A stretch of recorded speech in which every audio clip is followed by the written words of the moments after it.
Hello, welcome back. I decided to do another tag video. So today's video is the then versus now tag. So basically I wrote this one up because I thought it'd be fun to compare stuff that we did and thought and whatever from when we first began on the craft to now. So for me this is 13 years of changes between. So let's jump in. Number one. What title would you have called your path when you began versus now? So when I first began, I used the title of Wiccan, and that's because that was the title that I knew of. That's what I was introduced to. And then over time, I've slowly moved away from it, and now I call myself a solitary witch. What was your divination tool of choice? So when I first began, I really loved cards. And specifically, I really liked oracle decks, and I didn't really have a huge connection to the tarot. It was a very complex system, and I liked the pretty and the random that is an oracle deck. Nowadays, it's pretty varied. I still tend to lean towards cards, but I like to switch it up.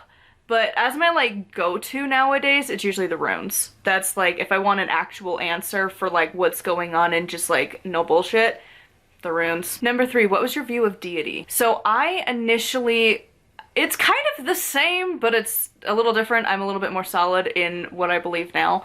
So when I very first began, I could never get on board with the idea that it was the goddess and the god. I never could accept that one. So the way I viewed it is that when you were doing a ritual and you called on the goddess and the god, it was sort of like a telephone line reaching out to the ether of whatever. And whatever goddess or god wanted to pick up the phone to answer your question or your request, it was on them. Whichever one, whatever goddess you were calling on, when you called the goddess, one would pick and be like, I got this one, and then would help you with whatever. And we're perfectly fine and content living under the umbrella of the goddess. Same thing with the god. And then progressively, I've moved away from that. In some ways, I still include that, when Pensac has you do, I ask the goddess and the god for blah blah blah, then I kind of instinctually I think of the ones that I'm working with the most, and I'm like, they're the ones that they get that title. But occasionally it's well, it could just be a call out to whomever. It's pretty rare anymore, honestly, though. I'm very particular in who I call on. I don't like to call on random ones just because a spell tells me to or a ritual tells me to. So I usually will make a connection and start to do something with that goddess or god, and then move on to if I want to call on a specific one, I just do. And that's kind of how it is nowadays. I view them all as very distinct and different. There's very few that I feel fall into the category of the same, but as we know, myths are very hard to pin down because of how they were recorded. So the Morrigan is really complicated. Are they all different? Are they part of the same? Kind of a big debate, really. But I don't really work with her as much anymore. Again, I'm working more with the Norse right now. And so for me, they're all very distinct and different. And so I just include them as is. And it's if I want to call on Frey, or I want to call on Odin, or I want to call on Thor, or I want to call on Sif, or I want to call to Freya, I would just call to them specifically. What did your altar space look like then versus now? So when I very first began, my ritual space was very, very basic. I kept everything in a shoebox, and I had 5 colored candles representing the elements, and they were just the little generic votives you can find at Walmart. And then I had a large white candle that I would light when I was speaking to the goddess. So typically I wouldn't really call on the god a lot at the beginning, and it's only very recently that the male energies have been sup, and I'm hello, working with you now. For a long time it was just the female energies on the goddess, and so I just had a white candle, and that was it. That was all of my tools, that was all of my stuff, that's all I needed. And now I have an entire room, so it's a lot. I have altars for all of the elements, and granted, it's a little chaotic right now because I've got all of the Samhain stuff that I'm sorting through in this room, so chaos. But I have elemental altars, I have a seasonal altar, I have an ancestor altar, and then I have a spellworking altar, and I'm also debating on making a temporary altar that exists solely for the moons. So if I'm doing a full moon spell or a full moon ritual or whatever, I take that table out, use it then, and then put it away. And then have my working spell altar where I have ongoing stuff that I'm doing, but to have a specific altar, and I'll move, because I have my little tables that I use for like spells that are like contained on that table, and then I will move them as needed. And so I'm thinking of like just incorporating, like I'll just bring that over to the moon altar table that I'll set up temporarily and then put it on the spell altar as I need. And so like I have so much space to be used. Where it all started with like 6 candles, and that was it. Number 5. Have your ethics or morals changed, such as like the law of attraction or harm none? So mine definitely have. When I first began, I loved the idea of harm none, and the way Charming Pixie Flora had described it, I was like, yeah, that makes total sense. Because I started watching her channel very early into the craft, and so that just kind of became like my teacher mentor spot. And so she talked about in one of her videos, long since gone now, that to harm none is to harm none, including yourself and others, mentally, emotionally, and physically. And I was like, yeah, totally. Did I follow that? No. But it was good in theory. Nowadays, I feel like it's much more of a gray area in the world, and I don't know that it really falls into harm none. It's similar, but the way I view it as the least amount of harm. And I feel like that just fits my style better. And also like your own personal morals and ethics. Like I wouldn't actively hurt somebody, but the prosperity spells of like, if you get $100 that you found on the street, somebody lost $100. It kind of makes it challenging.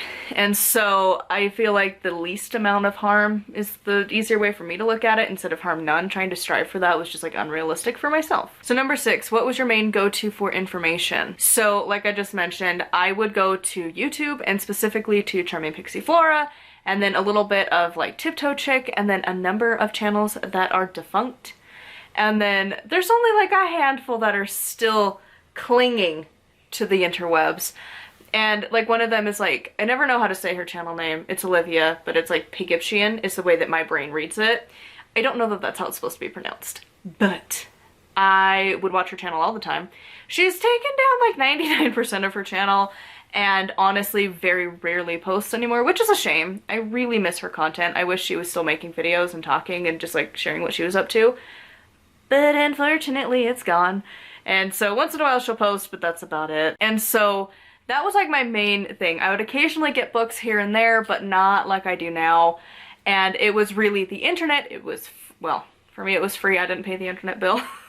But free, easy, accessible. So there was a few websites, most of them are defunct, that I would go to, get spells, different ideas, research, whatever. But my main source was YouTube.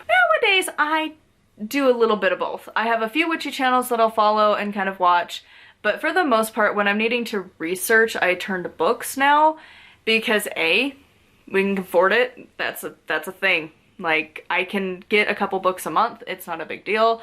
And so, like, I have to budget for it right now, but like, I will, because I am running out of books to read, and I read 3 a week. So like, I really go to books. And then I also just have enough knowledge that like I don't need resources anymore. I can just figure it out on my own. Because again, beginner to advanced, like eventually you hit a point where you don't need books anymore. And you don't need like a teacher per se, like you know the stuff. Number 7, how did you start celebrating the seasons / sabbats compared to what you do now? So when I first started, I did very little for the Wheel of the Year.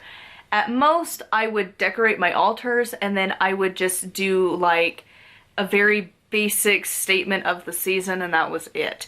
So I would have like a gold candle for Yule. If like at the point that I finally started to actually do the Wheel of the Year, I would burn a gold candle and say a generic line about the Wheel of the Year points that I don't do anymore. Nowadays, I do a lot for the Wheel of the Year. I like my rituals to be very elaborate and also very simple. I just do a bunch of them. So nowadays I'll usually do a ritual or 2, especially Yule. Yule's very long. I'm doing 13 days of it. I'm honoring different aspects throughout the season. And so I've got a number of gods that I'll be working with as we move into the new year. And so obviously each day is going to be focused on their myths and what they represent. And if I want to do spells and stuff with them, that's fine. If not, whatever. But like, on a whole, I used to just keep it very simple and very much to what everyone else told you to do. And I just would have a little thing of like, the goddess is at her crone phase, the god is dying, or the goddess has given birth and the god is reborn, whatever. And nowadays I'm like, nah, listen, it is the time that Frey is out here encouraging us to spread prosperity and abundance during this time of darkness, and it's a time for family and friends and fun and just the joy of being alive and getting vamped and ready for the new year. Like, very different. I also do a lot more, like, spells and just overall celebrations from the mundane and the magical. Like for Samhain, when we carve pumpkins, it's a little bit of a magical experience, and I have different traditions that we have to do for the Wheel of the Year that aren't necessarily associated with witchcraft, but for me it's like that is a mandatory thing. We gotta go do it. Like, we have to go look at Christmas lights and drink hot chocolate and drive around listening to like the classic Christmas music, obviously, because there's not that many pagan ones to listen to, unfortunately. But like, that's a mandatory thing, and like, we're making gingerbread cookies this year, and well, I am, and then we'll be decorating them. And like, just different stuff like that, that it's like, and like, you have to do a gift giving of like a witchy-ish item at the winter solstice night, and then we usually do the rest of the gifts on Christmas just because it's easier and like whatever. And honestly, honoring all of these gods at a time, it works. It's fine. It'll be just fine to spread it out for several days. The sabbats now have way more going on than they did when I very first began. Number 8, how have your celebrations or spell work changed regarding the moon? So I actually did a lot more for the moon when I very first began. That was like the thing you had to do. You had to go and do something, even if it was just like casting a circle and lighting the candle and talking to the goddess on the full and the new moons. Like, I at least would try to do that every month. And then progressively, I just didn't. And then now, I'm getting to the point where I can, but I have to like plan ahead, or otherwise I just don't do it. Because I have to be like really prepared and then like kind of catch the wave just right. Because I usually have flares at the new and the full moon with whatever. It could be a physical symptom, like my stomach deciding to have a flare up, or it could be my depression or anxiety gets really bad to the point like it's debilitating. And so it's just a matter of, can I catch it at just the right time to not have an issue? And so it's like a very tricky line to walk, but now I have the time and the energy to do it. And as a teenager, I was a lot more healthy and able to do stuff. But when I do my celebrations now, they're far more a lot to them. I will have various spells, calling on different deities, full circle casting, because again, I have altars for all of the elements around here, so like, they got their own space and time. And just how I do it is a lot more, but also is way more just me and grounded and not following the script of somebody else, really. So before, it was like, had to call the elements in a specific way and then timidly talk to the goddess for a few minutes and then close down shop and go to bed. And now it usually is a couple hours of an experience every time. And then lastly, has your use in tools changed since you began? So herbs, crystals, your wand, pentacle, candles, etc. So like I said, when I first began, I had very little tools and I really just used candles and that was it. Now I have everything I could ever need. And I like to include different things. I like to have different spells that are a little bit more advanced and very simple and everything in between.